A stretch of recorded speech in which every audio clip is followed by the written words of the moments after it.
All right, so let's jump into this Hollywood story. This one is messy. Blake Lively, Ryan Reynolds versus Justin Baldoni.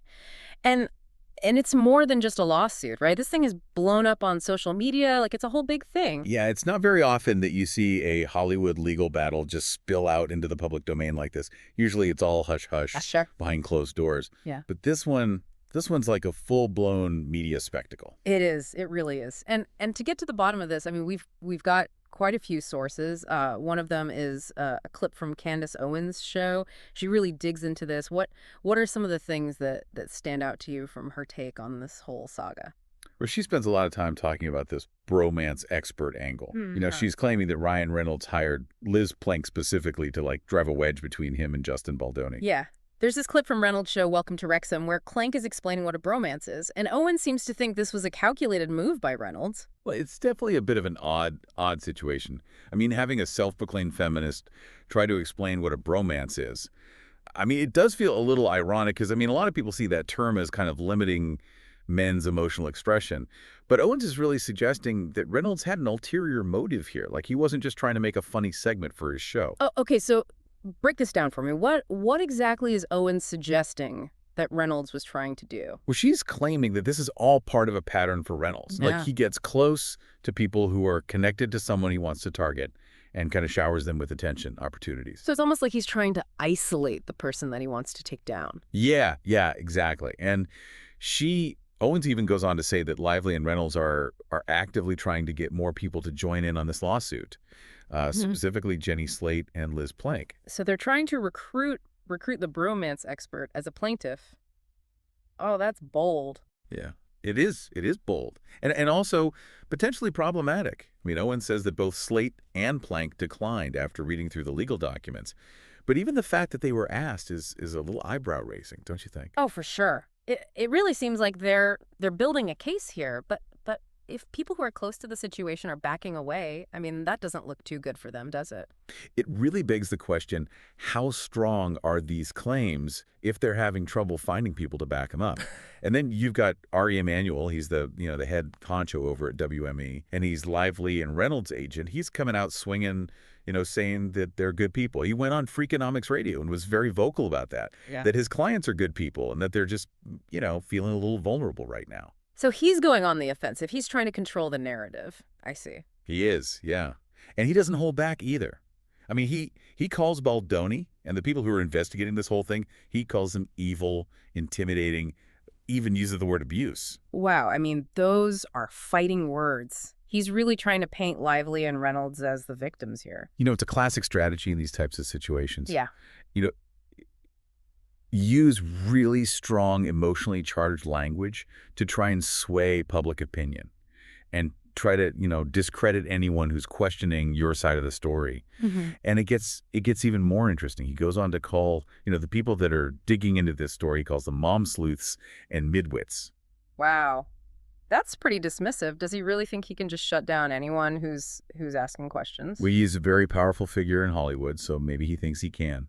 It really is a reminder that there are some serious power dynamics at play here. Yeah. So we've got, Candace Owens laying out her theory, Lively and Reynolds allegedly trying to recruit more plaintiffs and their super powerful agent coming out swinging. But but it's not just Owens who's raising concerns, right? There are some behind the scenes accounts that are starting to emerge that paint a very different picture of Blake Lively. Right. These firsthand accounts they're important because they challenge that carefully crafted image that celebrities and their teams project to the world. It's like a glimpse behind the curtain. So, like, there's this story from Barbara Zine, who's a former assistant director on A Simple Favor, and she's come forward with some pretty serious claims about Lively's behavior on set. She even said that it caused her to quit working as an assistant director altogether. Yeah, that's huge. She talks about crying on her way home from set and how she never felt like she could please Lively, which really contradicts what Emmanuel is saying about Lively being this really kind and charitable person. It really makes you wonder if there's more to this story than what we're being told. And then there's this old interview from Glamour magazine where Lively herself admits to poisoning the cast against Penn Badgley before they started dating. I mean, that doesn't exactly sound like someone who plays fair. It's a fascinating detail because it could point to a pattern of behavior. And whether it was just a youthful mistake or something more calculated, it's something that's going to be under scrutiny, especially in light of these new accusations. Okay, so get this. Lively and Reynolds' lawyers, they just issued a subpoena demanding 2.5 years' worth of phone records from Baldoni, from Jamie Heath, from Steve Sorowitz, and even their publicists. We're talking like every text message, every phone call. They even want location data. I mean, that's a massive amount of information. Yeah, the scope of that subpoena is incredibly broad. I mean, demanding that much data over that long of a time kind of suggests that maybe they're grasping at straws here, trying to find anything that they can use against Baldoni and his team. Yeah, it does seem pretty aggressive. Like, what are they hoping to find in all that data? It's hard to say for sure, but it's possible they're hoping to uncover some communication that, supports their claims. But this could backfire big time. I mean, if it's seen as a major invasion of privacy or, a way to intimidate witnesses. And, Candace Owens had a field day with this subpoena. She basically said that, combing through 2.5 years of Baldoni's messages will probably just show what a nice guy he is. Yeah, she's got a point there. I mean, Yeah. is this really about finding evidence or is it more of a power play? Try to bury the other side in paperwork and just make the whole process as painful as possible. And just when you think it can't get any crazier, Colleen Hoover, the author of It Ends With Us, the book that Baldoni is directing the film adaptation of, she jumps into this whole thing, right? She posts an Instagram message supporting Blake Lively and then deletes it. Yeah, it was a very strange move. She shared this letter, a letter of support for Lively from her Sisterhood of the Traveling Pants co-stars, Mm-hmm. and then talked about, refusing to be silenced by fear and even implied that Baldoni had orchestrated a smear campaign against Lively. So she's basically siding with Lively and suggesting that Baldoni is the one in the wrong here. Yeah. But then deletes the post. I mean, what was that all about? Hard to know what was going on behind the scenes, but it seems like maybe she just got uncomfortable with the level of attention. Or maybe she had second thoughts about making such a public statement. It really highlights how difficult it is to navigate these public battles when you get pulled in. You don't want to get caught in the crossfire, but you also don't want to stay silent if you feel strongly about something. Mm-hmm. It's a tricky situation. Yeah, no kidding. And Candace Owens was not happy about Hoover's post either. He's actually calling for Hoover to issue a public apology to Baldoni, pointing out that, Hoover had previously praised Baldoni's work. And they seem to have a pretty good relationship. It does come across as a bit of a betrayal, especially considering Hoover's past positive interactions with Baldoni. Right. So what we have here is dueling narratives, accusations are flying, and this whole thing is playing out on social media for the whole world to see. It's more than just a Hollywood legal battle. It's a full-blown spectacle.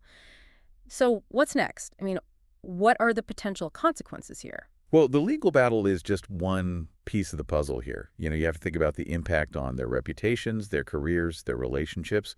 This could have long-term consequences for everyone involved. Oh, for sure. For sure. So buckle up because this story is far from over and we've only just scratched the surface. Stay tuned. I mean, it's crazy, right? Like one minute you're posting about your latest project and the next you're like in the middle of this PR nightmare. It really shows how quickly things can get out of control, especially with social media, Everything gets amplified, every twist and turn. Yeah, absolutely. It's like watching a car crash in slow motion. Except this crash involves reputations and careers. And it's not just the main players either. It's everyone. Assistants, publicists, like even authors, Colleen Hoover, they all get pulled into this. Yeah. Hoover's situation is the perfect example of how even a well-intentioned post can totally backfire. I mean, she clearly felt conflicted about it, posting and then deleting it. It makes you wonder, what kind of pressure was she facing? It's a tough spot to be in, for sure. You're caught between, your loyalties, you're facing potential backlash. It really speaks to this larger issue in Hollywood, that whole culture of silence. People are afraid to speak out against those in power. Right. Like if you criticize someone powerful, you risk being blacklisted. You could lose work. That's a very real fear, especially in an industry like this. But speaking of power dynamics, let's go back to that subpoena for phone records. I mean, to me, that just feels like a major overreach. Do they really need 2.5 years worth of communication data to make their case? It's definitely not typical. I mean, while they might be, within their legal rights to request it, I mean, it does raise some ethical questions, Yeah. you know, about privacy, about how much personal data can be used in these legal battles. Yeah. Imagine the chilling effect this could have if this becomes a common thing in Hollywood. People are going to be terrified to speak their minds, even to joke around in private messages, for fear of it ending up in court. Exactly. Exactly. And what about the potential damage to Lively and Reynolds' reputation? I mean, they've worked really hard to build this image of being relatable, down to earth. This whole subpoena thing, it just feels like a big shift from that. Oh yeah, this could definitely backfire big time. If the public sees this as, an act of bullying or desperation, I mean, that could tarnish their image. It's a risky move. They could end up, alienating fans, people in the industry. You just don't know. It seems like they're willing to take that risk, though. I mean, they're really pushing back against these allegations, even though some of the evidence seems to be stacking up against them. Yeah, and that's what makes this so interesting. It's a clash between their public image and their private behavior. Mm. I think it's a good reminder that, celebrities, despite their carefully crafted personas, they're human. They make mistakes. They can be Uh-huh. impulsive. They can, even engage in harmful behavior. And social media just makes everything worse. Every little detail is analyzed and debated, and a lot of times it's without context or nuance. Right. It's a double-edged sword. Hmm. On the one hand, social media can give a voice to those who might not otherwise be heard. But it can also be a breeding ground for misinformation, Hmm. mob mentality. It makes it really hard to know what's true and what's not. It's important to remember that we're dealing with some serious allegations here. We can't get so caught up in all the drama, all the social media frenzy that we lose sight of that. Exactly. I mean, Yeah. regardless of who you believe or what happens with this legal battle, I mean, it's important to acknowledge, Hmm. that there's potential for harm Hmm. and that there needs to be some accountability. Right, right. Okay, so we've talked about the power dynamics, the role of social media, the consequences for everyone, but what are the big takeaways here? Like what can we actually learn from all of this? Well, I think this reinforces, how important critical thinking is. I mean, in this day and age, information overload is everywhere. Yeah. We have to be careful about what we read, what we hear, especially in a situation like this where, there's these conflicting stories. There's so much emotion involved. Yeah, don't just take everything at face value. Exactly. Do your own research. Think Yeah. about different perspectives and form your own conclusions based on the evidence. Don't base it on who you like or dislike. Right. I think this also shows how much we need more transparency, more accountability in Hollywood. We have to create a culture where people feel safe to speak up. If they see something wrong, they should be able to say something about it without being afraid of, what's going to happen to them. Right, right. Because if people are afraid to talk, then these situations are just going to keep happening, and that's not good for anybody. It's also a good reminder that, everyone, no matter how famous they are, no matter what their status is, they're capable of both good and bad. We shouldn't idolize celebrities. It's easy to get caught up in the glamour, the glitz and the glamour, but we have to remember they're just people. They have flaws, they have vulnerabilities just like everybody else. Exactly. And at the end of the day, I think this whole case raises a lot of uncomfortable questions about power, Yeah. about privilege, about the responsibility that comes with both of those things. So we've talked about critical thinking, transparency, holding people accountable, but I'm curious, what's the one question that's really sticking with you, as we try to make sense of all of this? You know what I keep coming back to is what's going to be the lasting impact of this? Will this be the thing that changes Hollywood? Or will it just be another scandal that people forget about and nothing really changes? I mean, that's what I really want to know. Yeah. It is easy to get caught up in the drama of it all, but the real test is going to be what happens next. Will this be a turning point for the industry? Will we see a shift in the power? Will there be more accountability? We'll just have to wait and see. But it's important to keep those questions in mind as we Ah. as we keep following this story. All right. So we've covered a lot, but this conversation is not over. Stay with us. It's amazing how much power one little post can have, Colleen Hoover's message, even though she deleted it, it really changed how people were looking at this whole thing. Oh yeah, social media is it's powerful stuff. Hmm. Even a quick message can have a like a ripple effect, you Yeah. know. Especially from someone like Colleen Hoover. She's got a lot of followers. She was in a tough spot, publicly supporting Lively, but then, taking it back. What do you think about that? Why'd she delete it? Hard to say. Yeah. Hard to say. Maybe maybe she didn't realize how much attention it would get. It got pretty intense. Yeah. Or maybe she just, changed her mind about being so public about it. Candace Owens thought that Hoover was, picking sides, that she was supporting Lively without even giving Baldoni a chance, to say his side, especially since they'd worked together before. Right, right. It's all part of this bigger conversation about how you show support publicly, when something Mm. like this happens. Like who do you support? How do you show that support without looking like you're taking sides? Especially when you're just trying to be there for a friend. It's tough. Yeah, Hoover really got caught in the middle. And then there's that letter from Lively's co-stars from Sisterhood of the Traveling Pants, the one that Hoover included in her post. It felt like they were, all coming together to support Lively, like a united front. Oh, for sure. That kind of thing can really change how people see things. When you see all these people that you like, that you trust, all supporting someone, Yeah. it's easy to just go along with it. Which is why it's so important to think for yourself, like we talked about before. Don't just believe everything you see and hear, especially on social media. It's easy to manipulate things online. Absolutely. You got to dig a little deeper, look at it from different angles, consider all the evidence. Don't just jump to conclusions. And there is a lot of, there's a lot of different information out there. Lively and Reynolds, they're saying they're the victims, but then Baldoni and his people, they're saying they're the ones being targeted. Hmm? It's hard to know what to believe. Yeah, that's the thing with these big public fights. It's hard to know what's really going on. Everyone's got a different story. There's a lot of emotion. It's messy. It really is. It's like we're trying to solve a puzzle, but we don't have all the pieces. So what happens next? Where does this go from here? Well, that subpoena, that's a big deal. We'll have to see if the court actually lets them see all that personal information.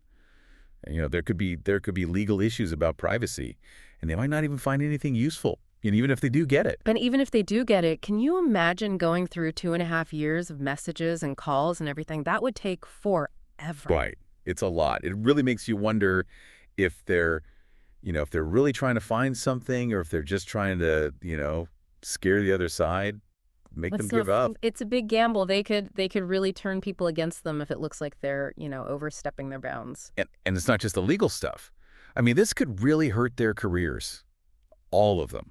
Will Lively and Reynolds still be, America's sweethearts after this? Will Baldoni be able to clear his name? We don't know. It's a reminder that what you do matters, and it's not just you that it affects, it's Mm. everyone around you. It's bigger than just their reputations, too. This could change things in Hollywood. Get people talking about power, about holding people accountable. Yeah. It's about time we have that conversation. And maybe something good can come out of this. I hope so. Even with all this, the drama, all the messiness, there's always a chance for things to get better. So as we wrap things up here, I'm feeling, I don't know, maybe a little bit hopeful. This whole thing has been rough. It's shown us some bad things about the industry, but it's also made us talk about some important stuff, about power, about taking responsibility, about making things better. It's on all of us too, to try to make the world a better place, to have these conversations, to expect more from the people in charge. It all matters. That's a good point. And with that, we'll leave you to think about all of this. We'll keep digging into these stories and try to figure things out. Until next time.